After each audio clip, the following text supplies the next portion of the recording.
Hello everybody, this is Monty with Flowers by the Bunch. Today we're going to make a quick arrangement in a vase, and it's going to be red themed, which means it's going to have a lot of red with a touch of a few other colors. I'm starting out with a glass cylinder vase I have filled with fresh water, added a little bit of flower food to my vase. Next we're going to come in with some leather leaf fern. So I'm going to take my floral knife, and I'm going to cut that stem at an angle and tuck that fern right in to my vase. And I am going to go all the way around with this foliage.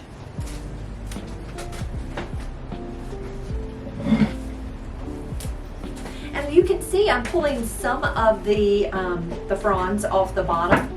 It's just strictly because I don't need the greenery to be quite so long, so I am going ahead and pulling off a couple of the bottom fronds. So there is our leather leaf in our vase.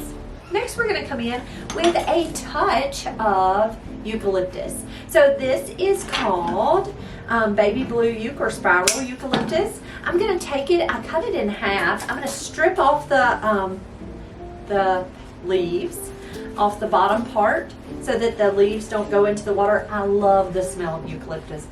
It smells so pretty to me.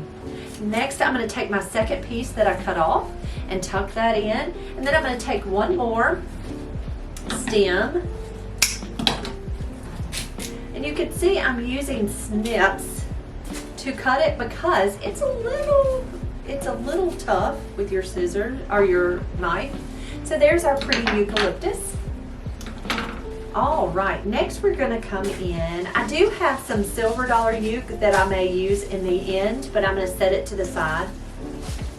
Next we're going to come in with a couple of stems of button mums or button daisies. This one has a broken stem up here at the top, so I'm going to trim that out. And I'm going to use these button mums as kind of a line. Give us some height. And then I'm going to take my second stem and I'm going to pop a couple of the blooms off because they have pretty long stems. I cut that one a little shorter, and I'm going to nestle that stem there, and then see how long these stems are. Just cut that bottom and tuck those right in. All right. Next we are going to use some beautiful red roses. So these are called Freedom Red Roses. They are so pretty and bright red. We have actually used these this week. We have hearts, but we got in a lot of these Freedoms, and they have been really nice to work with. It's nice to work with something that you don't work with real often. So I'm going to remove any of the petals that don't look pretty, and I have a couple of stems of wire, and I cut this into a fourth of a stem. So they come about 18 inches, and I cut a fourth. I'm going to take that wire and just tuck it into that calyx. The calyx is the swollen part up underneath that rose. Remove a little bit of that foliage, but I'm going to leave some on the stem. I always say if the foliage does not fall below the water line, don't pull it off. Save it. I like them short, the wires, because that means they won't get in the way of where I need to cut. So I like to go ahead and wire each of those stems. Now let me explain myself because I get a lot of questions, and a lot of people say I'm just wasting time wiring roses. For me, it's a personal thing. I like to wire them. I like them to be wired because it can guarantee that that head's not going to droop if it gets dehydrated. Okay, so here are our red roses. So I'm going to turn my arrangement, and I'm going to kind of stagger my roses down in this arrangement. I'm going to put one tall and one kind of off to the side. I'm going to actually trim that up just a little. Nose is itching. And you're just going to kind of stagger these all around in this arrangement. Okay, there's our pretty red roses there. Now the next red flower that I chose is these really pretty Gerberia daisies. Just that really pretty deep red. I'm going to take them they all kind of have a mind of their own. You can see how his little neck is bending just a little bit. I am going to take a wire, press it into the disc of that gerbera, and just wire it right around that stem. Then I can maneuver his little head just a little bit.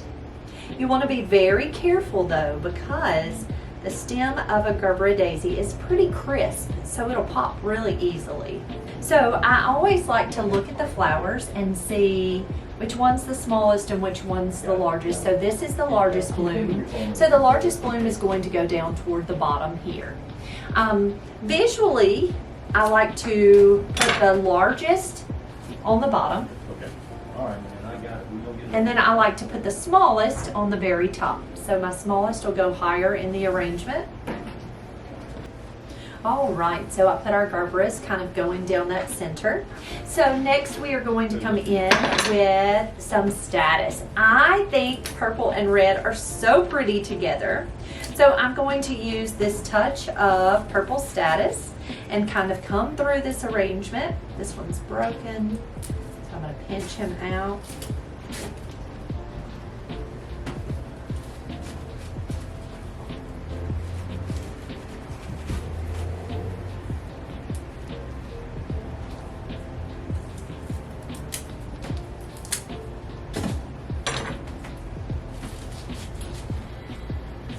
All right, there's our purple status kind of all the way throughout that arrangement. Next we're going to come in with a little bit of Solidago aster. Some pretty Solidago.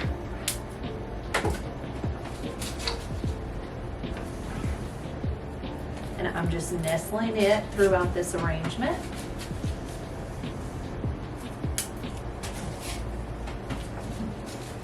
And then to finish our arrangement, we're going to add just a touch of our silver dollar eucalyptus. So I'm taking my snips and I'm going to strip off any of the foliage that falls below that water line.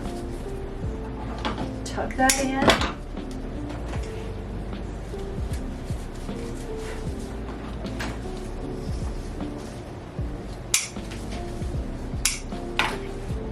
You can kind of see how this little silver dollar eucalyptus just finishes off this arrangement. Kind of gives us some movement. And it is so pretty. And there is our red themed arrangement. Lots of red and then a pretty accent colors of the purple and yellow. Guys, thank you so much for being here with me this afternoon. If you enjoyed this video, please give us a thumbs up. It just helps people to see us.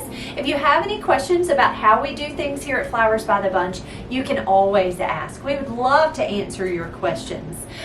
If you have not already subscribed to our channel, hit that little subscribe button down below, and if you'll hit that bell, it'll give you notifications for when we have a new video. Thanks, guys. We'll see you real soon.